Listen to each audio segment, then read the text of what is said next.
What's up, APUSH Nation? It's Mr. Smith, and tonight's topic is on two things. First, how did the American colonies actually beat the British in one of the greatest upsets in world history? That's number one. And number two, how did the United States survive the critical period, the years after the war? Two topics. Let's dive into tonight's fireside chat.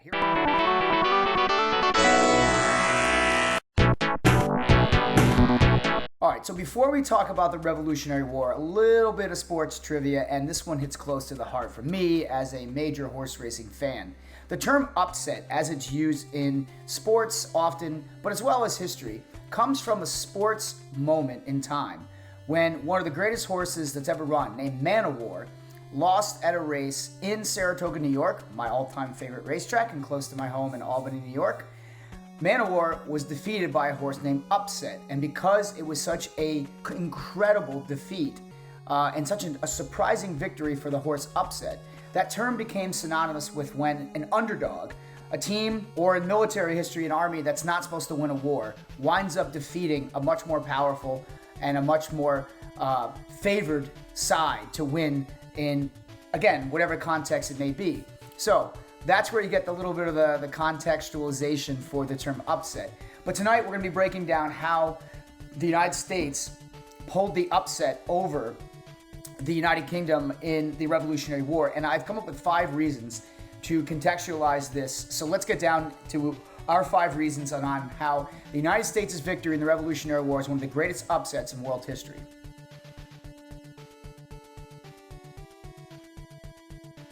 Point number 1, we got to talk about unity. One thing that is critically important to the beginning of the Revolutionary War, which was predominantly fought in Massachusetts, by the way, at the start. The Revolutionary War starts off in Massachusetts in 1775, but by 1776, the Declaration of Independence was signed by all 13 states. The point being is that the colonies, which then turned states after the Declaration of Independence was written, came together, they banded together in a way that previously they had not done when the Albany Plan for Union was proposed during the French and Indian War. So really, the Revolutionary War is the first time in American history when the 13 colonies came together. And once they inked that declaration and sent that to the Crown in July of 1776, that was a point of no return, and that signified the uniqueness of now what you have are the United States. 13 states combined together to fight a war against a much more powerful, much mightier enemy. But the unity of the states is a crucial factor. And while the sort of individuality of the states would remain ingrained in the development of the states, one aspect that is really important to take into consideration is how during the war, the United States had a unicameral one-house Congress that was under the government known as the Articles of Confederation. And this Continental Congress managed the war effort throughout the entire war, which lasted from 1775 up to 1783.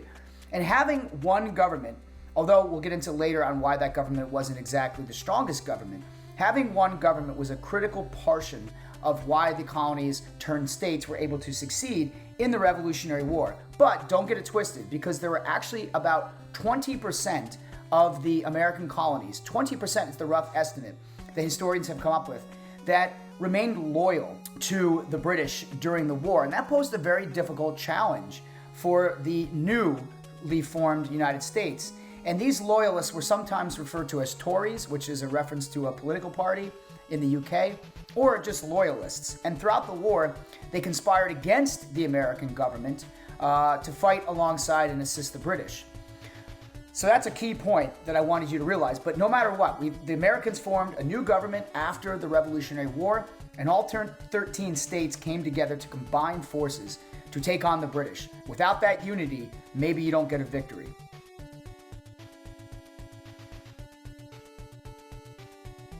The Americans were fighting on their home turf. The British, which had sent thousands of troops after the French and Indian War to police and to regulate the colonies, already had a strong military presence in the American colonies. However, it was still the United States' home turf, and they were fighting for something which was, in many cases, to protect their land. And that simple goal of protecting your land or protecting your home is a powerful motivator in terms of fighting and joining an army against a much more powerful army and navy that the British had. But you also get the idea that with this home field advantage comes the reality that the Americans knew the terrain. They knew the land better than the British. They were better equipped to fight, both in terms of just knowing the territory, knowing where to launch surprise attacks, and to use adapted tactics of guerrilla warfare, which they learned from the Native Americans after years of fighting against Native Americans. Many of the colonists had developed strong tactics to fight the British and used those similar tactics to win key battles throughout the American Revolution. That's a really interesting point to think about if you're a military tactician or a military historian. But nonetheless, the home field advantage was critical, and the British were sometimes ill-prepared to fight in the warm, swampy, mosquito-infested territories that the American colonies had grown accustomed to. So that was a key point and something that should not get overlooked.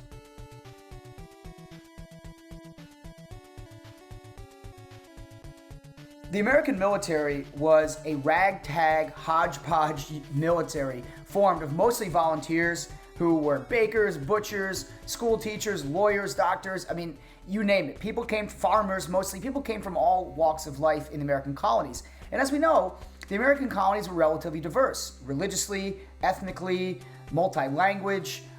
You had slavery in the colonies. And so who's going to lead that army? How are you going to merge unprofessional soldiers going up against a professional army, which the British had? And that was their full-time job. You're in the British Navy, you're in the British military, that's your full-time job.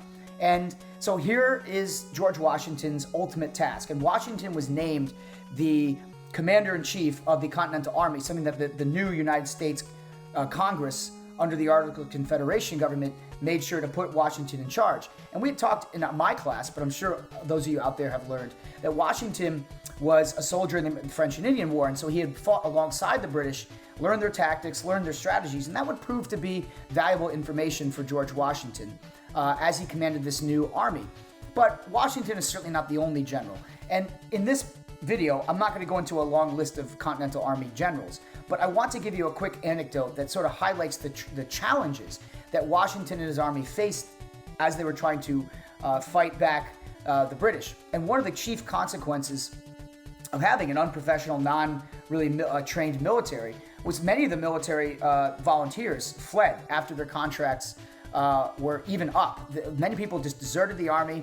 So Washington was constantly, and his other generals were constantly up against it to keep these men motivated, to keep these men fighting. So one of the provisions Washington did was he actually allowed the women and children of some of the soldiers to join his army, not as fighters, but to simply be near their husbands or whomever, in order to keep morale high, because many people deserted the army even before their contracts were up.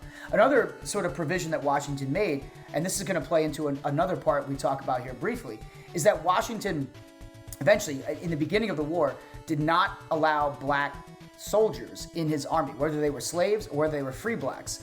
However, as the war progressed and the need and demand for soldiers was inherently more pressing, Washington did eventually allow for blacks to join the Continental Army, and they proved a major boon to the fighting forces.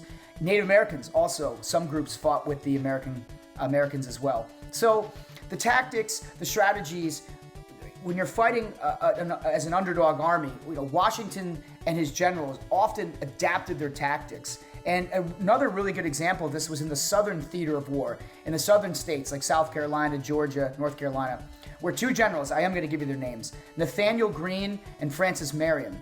Nathaniel Greene and Francis Marion adapted tactics towards the end of the war, and together designed battle schematics to use hit and run guerrilla warfare tactics to stall the British Army's advancement to the Deep South. And that proved to be a really important adaptation to that military success in the South. So, of course, you can go on and Google more about these military generals. For APUSH, you don't really need to know those names too well, but you should know that the Continental Army did have solid leadership, and most of them were people who earned their military grit and their military sort of savoir-faire, knowing how to fight in the French Indian War, and that proved to be vital to their success in the American Revolution.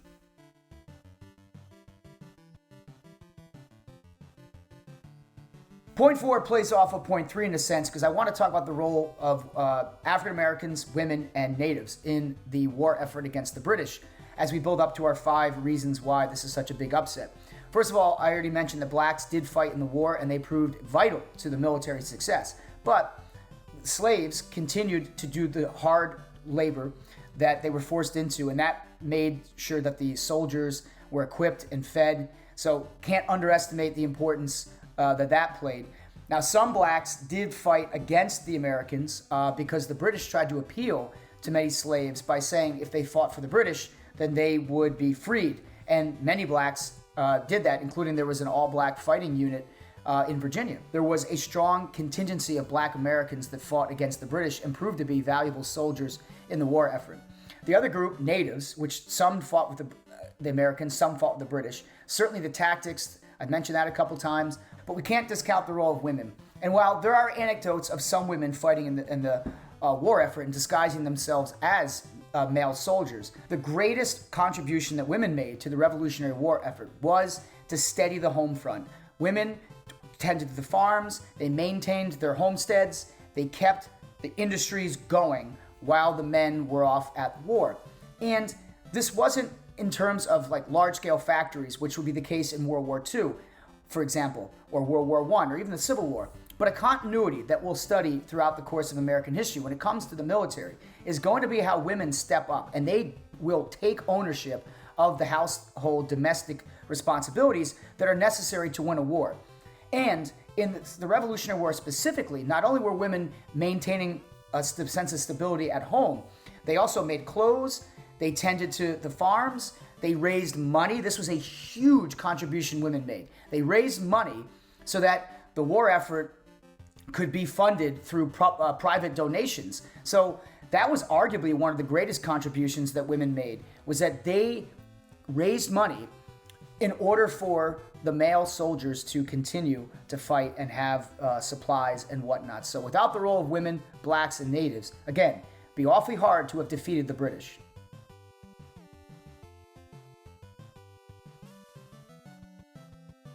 Most historians would agree that without foreign assistance, there's no way the United States would have won the Revolutionary War. So how did European countries get involved in the Revolutionary War? Well, it all starts with a battle. I already alluded to it in this horse racing sort of inspired podcast video, whatever you want to call it. The Saratoga race course is where the upset, the horse beat man of war.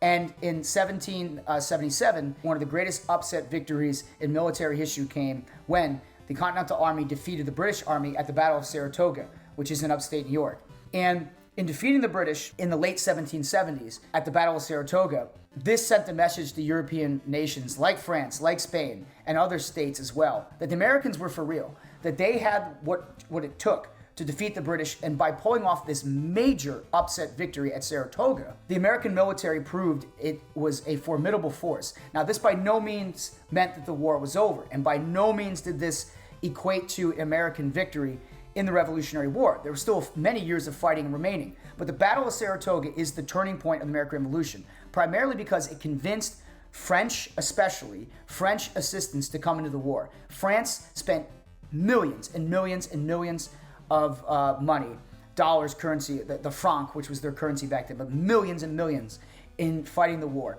And they sent thousands of troops and advisors, and Washington received tons of support from the French military. So you have a situation where people like the Marquis de Lafayette, who was a young 21-year-old that came over to fight alongside Washington and became a hero of the American Revolution and a beloved individual in American history. You also have Admiral Rochambeau, who was one of the French naval commanders that would be critical in helping Washington pull off victory at the Battle of Yorktown in Virginia. And the Americans, who had no navy, benefited from the French Navy. It's an amazing sort of turn of events in the war. And when the Europeans start contributing soldiers and monies to help the Americans, it signals for the British that they have the odds stacked against them. And keep in mind a theme that in my class we've talked about. What happens in Europe does not stay in Europe. The rivalries that had been going on for centuries in Europe come to the Americas. So it's amazing that so many Europeans stepped up. And it often gets forgotten how the Europeans were so crucial to the American victory.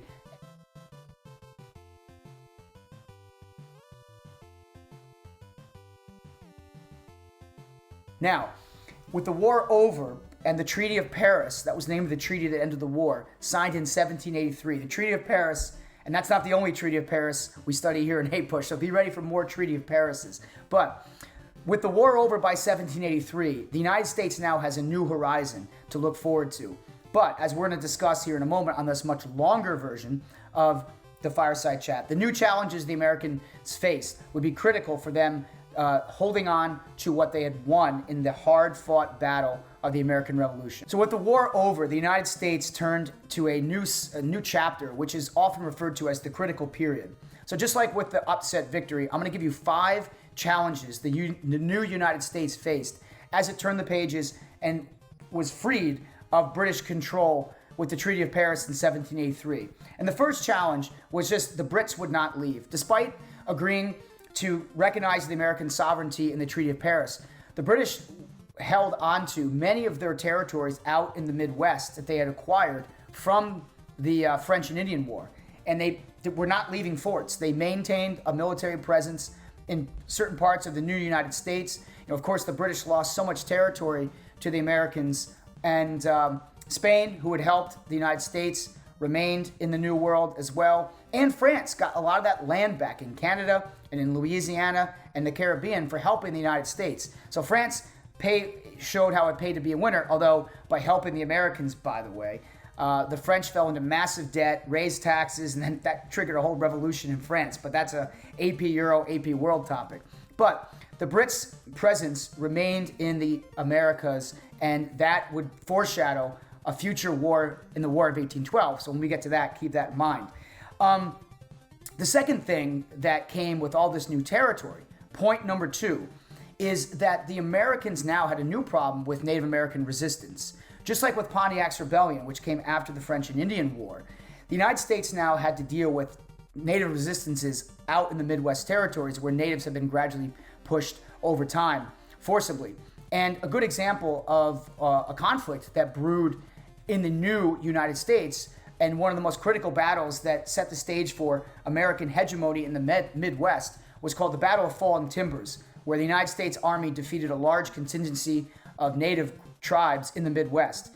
So this is another continuity we've seen since the arrival of the Europeans. Now, this sets the stage for George Washington and future American leaders to continue the push west, as the United States government is now going to try to strengthen its grasp over native territories in the Midwest and in the southeast parts of the United States as the new United States grows. Keep that in mind as we move forward. The third part of the struggle is the new government. The Articles of Confederation was the wartime government, and when the war was over, the Articles continued. But the Articles had significant problems. One, it only had a legislative branch. There was no executive branch, no president, no Supreme Court. So one branch of government, and that simply wasn't strong enough.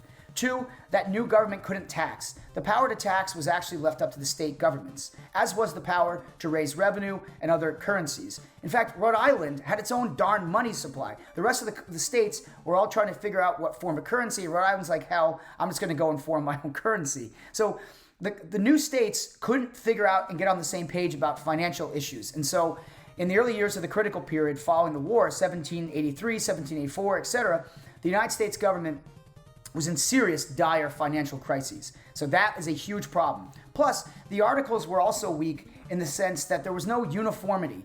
After the war, it kind of went back to the way it was, in which every state kind of fended for itself. State governments were forming their own states. State governments had their own currency, like I mentioned with Rhode Island. They had their own laws. They had their own positions on slavery. And in fact, around the time of the war ending, 8 of the 13 states in the United States still had slavery legalized. So the U.S. just couldn't get on the same page, and part of that is the Articles of Confederation just proved to be too weak. Point number 4 of the critical period is conspiracy to overthrow the Articles of Confederation government.